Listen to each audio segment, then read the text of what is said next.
On a rainy Thursday night, a man who hadn't smiled in nearly a year heard something in the bushes.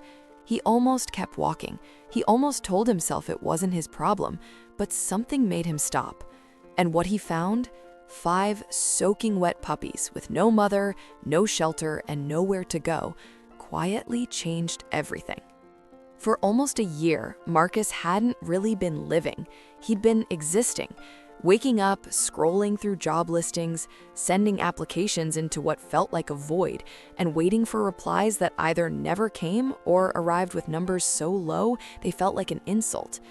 He was in his mid-30s, experienced, capable, and completely invisible to the world that was supposed to need him.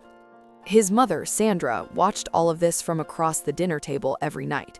She never pushed, she never lectured, she just made sure there was always a warm plate waiting for him, always a light on in the hallway. She'd say things like, "Something is coming, I can feel it," and Marcus would nod, not because he believed her, but because he didn't have the heart to tell her he'd stopped believing in much of anything. He didn't talk about it. That was the hardest part for Sandra to accept. Not the unemployment, not the bills, not the rejections, the silence. Her son, who used to fill every room with laughter, had gone completely quiet. It had been raining since noon that Thursday, the kind of rain that doesn't pour dramatically, it just stays, gray and persistent and cold. By 8 in the evening, Marcus grabbed his jacket without saying a word and stepped outside. Sandra heard the door click shut and stood at the window for a moment, watching him disappear down the street. She didn't call after him. She learned that these walks were the only thing that seemed to keep him level. Wherever he went, whatever he thought about out there in the dark and the drizzle, it was his. She let him have it. Marcus walked for almost 40 minutes, past the closed shops, past the park, past the row of old houses on Ferndale Street where the streetlights flickered and the sidewalks were cracked and uneven. He wasn't going anywhere. He never was. He just needed the movement, the cold air, the sound of rain on leaves to quiet the noise in his head. He was about to turn back when he heard it. A sound, small, almost swallowed by the rain. He stopped. There it was again. It was coming from the overgrown bushes along the edge of a chain-link fence, the kind of neglected corner of a neighborhood that nobody looks at twice. Marcus looked. He pushed a wet branch aside, crouched down, and in the dim light filtering from a distant window, he saw them. 5 puppies, huddled together in the mud, soaking wet, shivering, eyes barely open.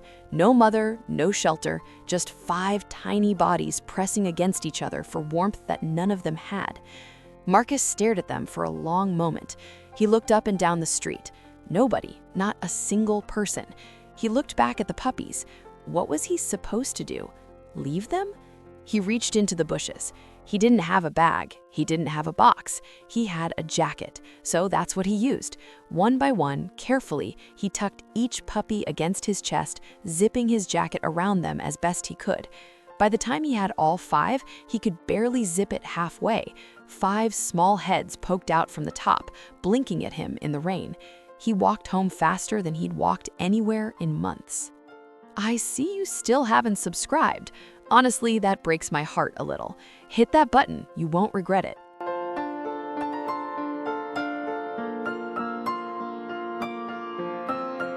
Sandra was in the kitchen when she heard the front door. She came around the corner and stopped. Marcus was standing in the hallway, jacket bulging, 5 wet noses pointed in 5 different directions, muddy paw prints already appearing on the hardwood floor. She opened her mouth. I swear to God. She stopped.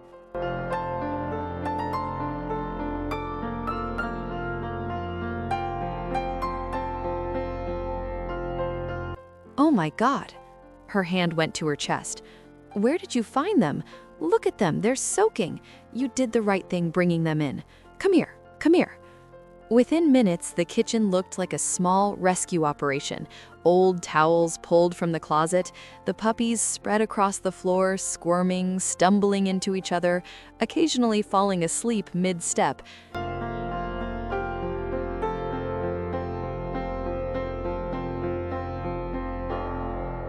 Sandra dried each one with the focused tenderness of someone who had been waiting for exactly this kind of chaos without knowing it.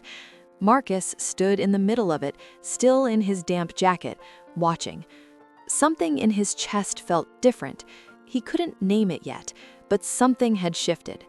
That night, he told Sandra he was going to bring them to a shelter in the morning. She nodded.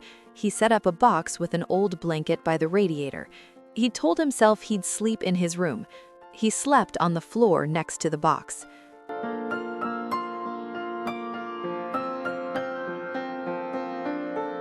Stories like this are exactly why these moments deserve to be seen. There's always more to the story than we expect. In the weeks that followed, Marcus went back to that spot. Every single day, sometimes twice. He told himself it was to check for the mother. Maybe she'd come back. Maybe she was nearby. He brought scraps of food, left them at the edge of the bushes, waited. She never came. But he kept going back anyway. Nobody really talks about what 5 puppies do to a quiet house. They don't let silence exist. They demand feeding, they demand attention, they stumble into things and look at you like the world is endlessly fascinating. They don't know about job markets or rejection emails or the particular weight of a year that hasn't gone the way you planned. They just know that you're there, and that's enough for them. Marcus started getting up earlier, not because he had somewhere to be, but because 5 small creatures needed breakfast. He started going outside more, not just his solitary nighttime walks, but actual walks in daylight in the neighborhood with 5 leads he'd bought from the corner store. People stopped to ask about them. He talked, slowly at first, then more. Sandra noticed. She didn't say anything. She just started leaving 2 cups of coffee on the table in the morning instead of 1. Those 5 puppies are 2 years old today. They live in a house that is never quiet, never still, and never entirely clean. They are, according to Marcus, an absolute disaster, and he says it with the kind of smile that took almost a year of silence to earn back. He found work eventually. It came, like Sandra always said it would, but that's almost a footnote now, because here's what nobody tells you about the hardest periods of your life. Sometimes what breaks the silence isn't a phone call or an email or a breakthrough. Sometimes it's just a sound in the bushes on a rainy Thursday night, a sound small enough to miss if you aren't paying attention. Marcus was paying attention. This family is also, by the way, the only one in their neighborhood without a security system. They never felt the need for one. Some things you don't find. They find you. Is this rescue or destiny? Do you believe some meetings are meant to happen? Tell me in the comments.